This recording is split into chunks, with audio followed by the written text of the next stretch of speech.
ada bayi yang mengeluh, bayinya itu muntah.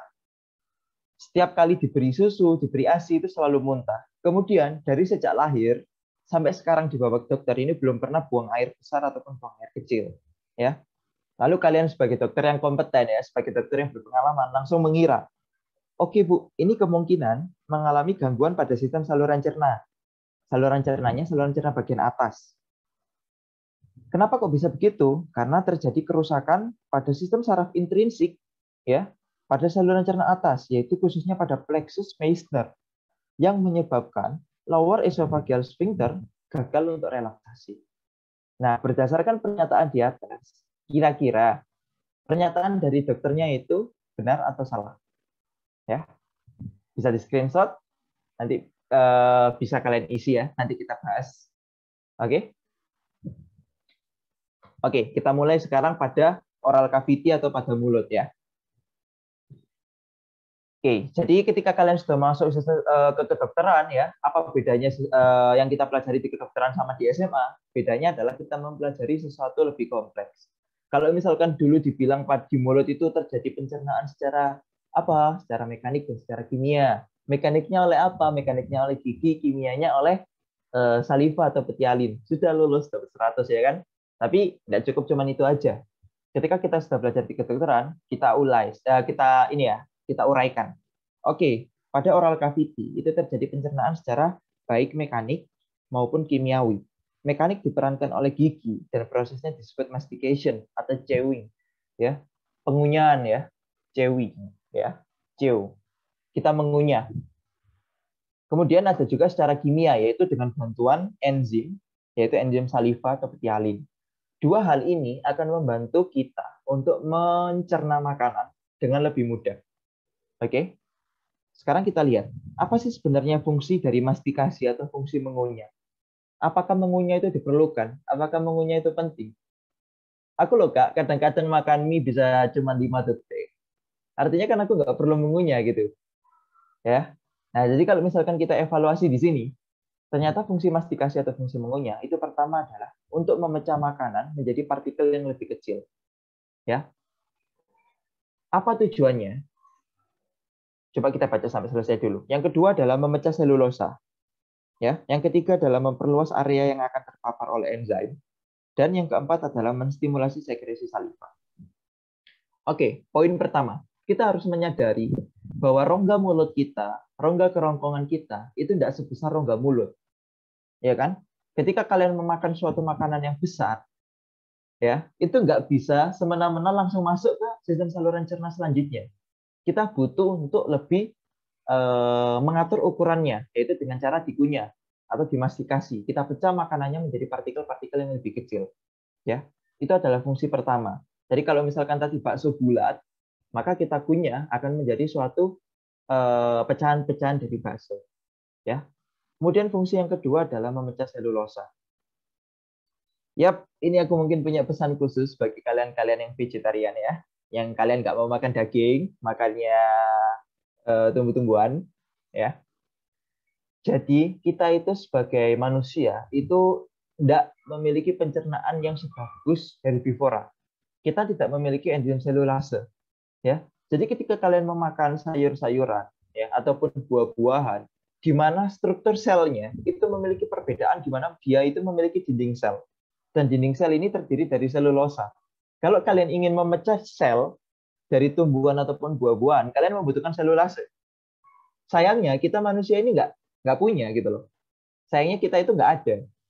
Sehingga kita diberkati suatu sistem yang bisa memecah selulase itu menggunakan teknik mekanik. Jadi kita kunyah buah-buahan dan sayuran itu selembut mungkin sehingga selulosa itu bisa terpecahkan oleh secara mekanik bukan secara kimia. Ya. Jadi kalau misalkan makan sayur ataupun buah-buahan sebaiknya dikunyah baik-baik ya. Kemudian fungsi yang ketiga adalah memperluas area yang akan terpapar oleh enzim. Sekarang logikanya adalah seperti ini. Jika aku memiliki suatu wadah ya, suatu wadah, gini ya, suatu wadah. Kemudian di wadah itu aku beri suatu cairan.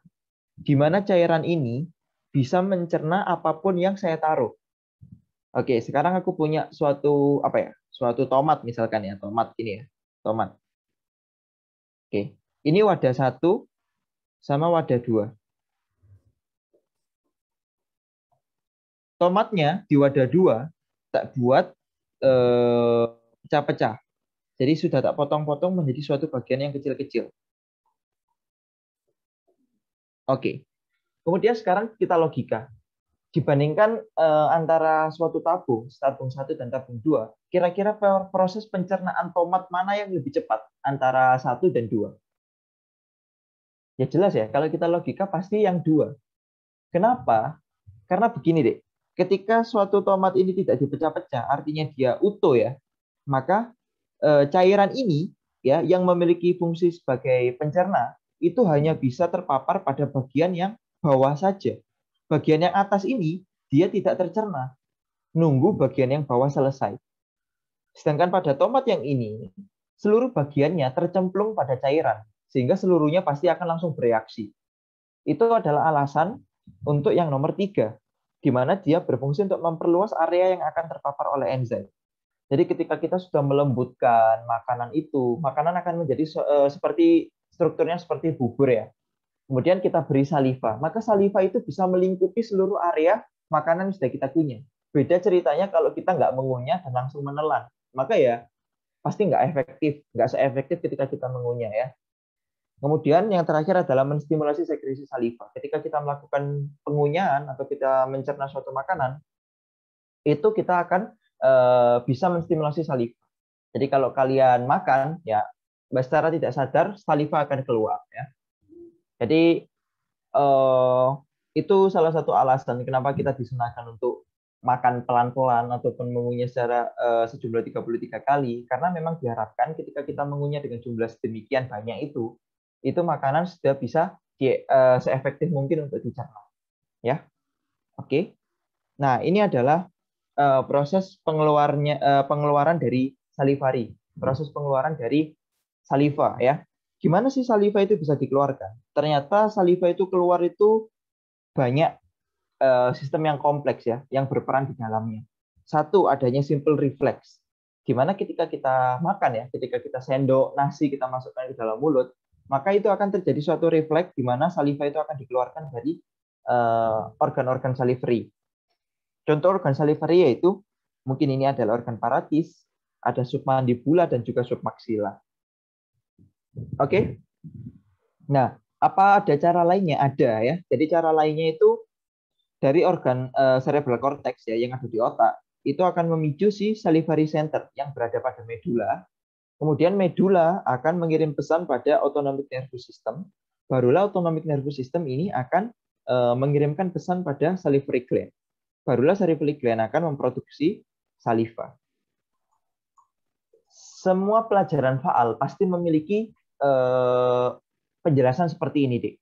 Karena memang proses di dalam tubuh manusia itu prosesnya terjadi secara bertahap. Jadi ada hierarki atau ada perintah. Jadi sistem pemerintahan itu juga terjadi pada tubuh kita. Misalkan ya, otak itu mengatur sistem yang ada di bawahnya. Baru sistem yang ada di bawahnya mengatur sistem yang ada di bawahnya lagi. Jadi sistemnya berbasis seperti itu ya. Ada juga yang secara langsung yang disebut refleks. Oke. Jadi ini adalah gambaran umum untuk adik-adik sekalian, sehingga adik-adik sekalian bisa ini ya, bisa mempelajari faal lebih luas nantinya. Jadi ini adalah yang dinamakan apa ya namanya ya, suatu apa ya, sistem umpan balik ya. Jadi ada namanya respon dan juga ada namanya stimulus. Oke? Ya. Jadi selanjutnya adalah pada esofagus. Pada esofagus fungsinya adalah untuk mentransfer makanan dari mulut menuju ke lambung. Ya. Setelah makanan dari mulut menuju ke lambung, pada esofagus itu ya memang hanya sebatas sebuah saluran itu aja. Tapi bukan berarti hanya saluran itu bukan berarti bisa kita lupakan. Jadi di esofagus itu tidak terjadi proses pencernaan maupun sekresi dari enzim. Jadi tidak seperti mulut ya. Di situ tidak terjadi proses pencernaan. Esofagus memiliki sekresi mukus ya. Tujuannya adalah untuk pelicin dan juga untuk melindungi mukosanya.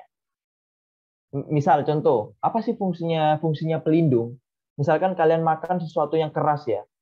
ataupun kalian makan tapi tidak sabar, mengunyahnya tidak pelan-pelan. Jadi ada duri ataupun apa zat yang keras masuk ke esofagus. Zat-zat itu tidak bisa merusak secara langsung karena ada ini perlindungan di esofagus berupa sekresi mukos dan juga ya ini lubrikasi maupun proteksi mukosa ya. Nah, setelah makanan itu dicerna ya, kemudian turun dari mulut esofagus menuju ke lambung, maka makanan itu akan berubah nama, Dek. Jadi dia sudah ganti ya.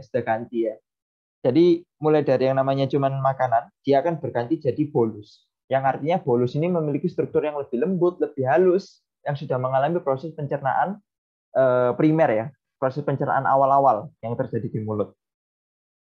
Oke. Kemudian ini kita akan belajar mengenai proses menelan ya atau deglutasi. Jadi proses menelan itu terdiri dari 2 tahapan. Jadi ketika kalian makan terus menelan, itu sebenarnya ada tahapan-tahapannya. Tahapannya ada tahapan volunter dan juga involunter. Involunter dibagi menjadi 2 tahapan, yaitu tahapan faringeal dan juga tahapan esofageal. Volunter sendiri, yaitu yang kita atur. Jadi ketika kalian memasukkan makanan ke dalam mulut, terus kalian menelan, nah itu volunter.